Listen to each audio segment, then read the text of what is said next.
தலைப்பு: ஆசாரிப்பு கூடாரத்தின் குத்துவிளக்கு. குத்துவிளக்கு வந்து பசும் பொன்னால் செய்யப்பட்டிருக்காங்க. ஒரு பக்கம் 3 கிளைகள், இன்னும் மறுபக்கம் 3 கிளைகள், நடுவில் ஒரு கிளை, மொத்தம் 7 கிளைகள் இருக்கு.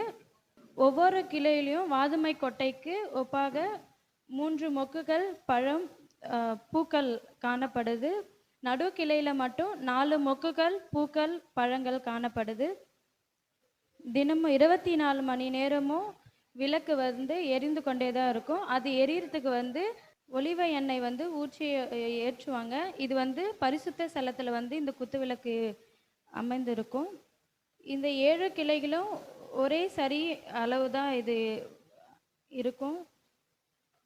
நடு கிளையிலிருந்து ஒவ்வொரு கிளையும் இது வந்து வளர்ந்துட்டே தான் வரும்.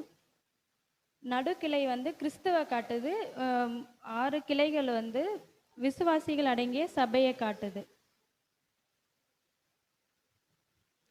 கருந்திரியே கிண்ணத்துல வச்சு தான் வெட்டி எடுப்பாங்க. அது வெட்டி எடுக்கும் போது முறுமுறுப்பு, சோர்வு எதுவுமே இல்லாமல் அது பத்திரமாக கவனமாக அது என்ன பண்ணணும்னா வெட்டி எடுக்கணும். ஆசரிப்பு கூடாரத்தின் மேஜை. இந்த ஆசரிப்பு கூடாரத்தின் மேஜை வந்து பரிசுத்த ஸ்தலத்தில் வந்து வைக்கப்பட்டிருக்கும். இது வந்து சீத்தி மரத்தால் செய்யப்பட்டு பொன்னால் வந்து மூடப்பட்டிருக்கும். இந்த மேஜை பார்த்தீங்கன்னா இதில் வந்து 4 வளையங்கள் வந்து இருக்கும். அதில் வந்து 2 தூண்கள் வந்து பொருத்தப்பட்டிருக்கும். ஏன்னா அவங்க பிரயாணம் பண்ணும்போது அந்த வளையங்களை வந்து அந்த 2 தண்டுகள் தூண்கள் சொல்லிட்டு 2 தண்டுகளை வந்து செலுத்தி பிரயாணம் பண்ணும்போது எடுத்து செல்லப்படுவாங்க. இந்த மேஜை பார்த்தீங்கன்னா 4 கால்களில் வந்து செய்யப்பட்டிருக்கும். இந்த 4 கால்களினுடைய ஆவிக்குரிய அர்த்தம் பார்த்தீங்கன்னா, இயேசு வந்து ராஜாவாக இருக்கிறதையும், அவர் வந்து ஊழியக்காரராக இருக்கிறதையும், மனுஷகுமாரனாக இருக்கிறதையும், தேவகுமாரனாக இருக்கிறதையும் வந்து இது வந்து காட்டுது. இந்த மேஜையில் பார்த்தீங்கன்னா அப்பம் வந்து 12 அப்பங்கள் 6 வந்து அடுக்கப்பட்டிருக்கும். இந்த ஒன்றன் மேல் ஒன்று அடுக்கப்பட்டதுக்கான ஆவிக்குரிய விளக்கம் என்னன்னா, விசுவாசிகள் வந்து ஒன்றுக்கொன்று ஒருவருக்கொருவர் வந்து ஐக்கியமாக இருக்கணும் அப்படின்னு சொல்லிட்டு இது வந்து காட்டுகிறது. இந்த 2 தண்டுகள் பார்த்தீங்கன்னா புதிய ஏற்பாட்டையும் பழைய ஏற்பாட்டையும் அதை வந்து குறிக்குது. இங்கே வந்து பலிபீடத்தில் அந்த பனிமுட்டுகள் எல்லாம் வந்து மேஜையில் தான் வந்து வைக்கப்பட்டிருக்கும். அதோடைய ஆவிக்குரிய விளக்கம்னு பார்த்தோம்னா, ஆண்டவருடைய சமூகத்தில் வந்து எல்லா வரங்கள், கிருபா வரங்கள் வந்து இருக்கிறது வந்து காட்டுது. இந்த இந்த மேஜில் இருக்கக்கூடிய அப்பமும் இது எல்லாம் நழுவி விழாதபடி பொன் திறனை வந்து காக்கப்படுகிறது. இந்த மேஜை யாரை குறிக்குதுன்னு பார்த்தோம்னா இயேசு கிறிஸ்துவை குறிக்குது. இந்த அப்பம் வந்து விசுவாசிகளை குறிக்குது. இந்த அப்பம் வந்து எப்படி வந்து மேஜை நித்தமும் எப்படி இருக்கிறதோ அது போல வந்து நம்மளும் ஆண்டவருக்குள்ள வந்து இருக்கணும்னு சொல்லி.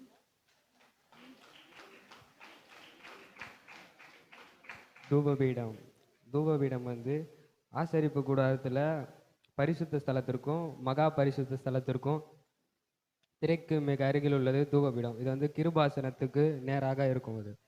இது வந்து காலையிலும் மாலையிலும் ஆரோனும் அவருடைய குமாரர்களும் வந்து இதில் வந்து தூபம் காட்டுவாங்க. இது வந்து சீத்தி மரத்தால் செய்யப்பட்டு பொன் தகட்டால் வந்து மூடப்பட்டுள்ளது.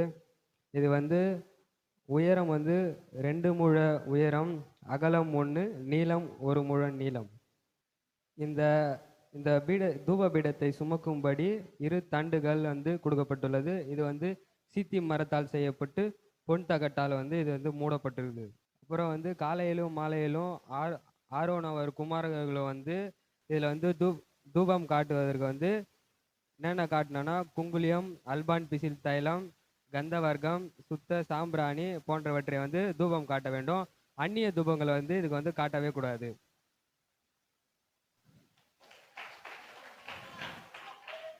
ஆசாரிப்பு கூடார தொட்டி. இந்த தூபபீடத்துக்கும் ஆசாரிப்பு கூடாரத்துக்கும் மத்தியில் இருப்பது தான் தொட்டி.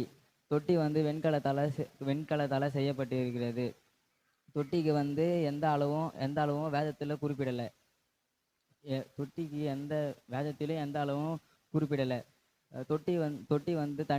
தொட்டி வந்து தண்ணீரால் நிரம்பி இருக்கிறது. அதில் வந்து ஆரோனும் அவனுடைய குமாரனும் ஆசாரியர்களும் கர்த்தரால் தேர்ந்தெடுக்கப்பட்டு கைகளையும் கால்களையும் சுத்திகரித்து கொண்டார்கள். ஆசாரிப்பு கூடாரத்தில் வாசலில் வந்திருந்த பெண்களிடமிருந்து வெண்கலத்தால் செய்தார்கள். வெண்கலம்னா கண்ணாடி.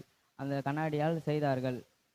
அது வந்து நம்ம வந்து எப்படி சொல்கிறதுனா, அந்த தூபபீடத்துலேருந்து தொட்டிக்கு நம்ம வரோன்னா, நம்ம கண்ணாடி நம்ம பார்த்தா எப்படி நம்ம மூஞ்சி, நம்ம கண், நம்ம மூக்கெல்லாம் எப்படி தெரியும், அதுமாரி நம்ம மனசில் இருக்கிற பொறாமை, பொய், வஞ்சகம், அதுமாரி அதில் அந்த மாதிரி தெரியும். அந்த கழுவிட்டு வரும்போது நம்ம சுத்திகரிச்சுட்டு வரோம்.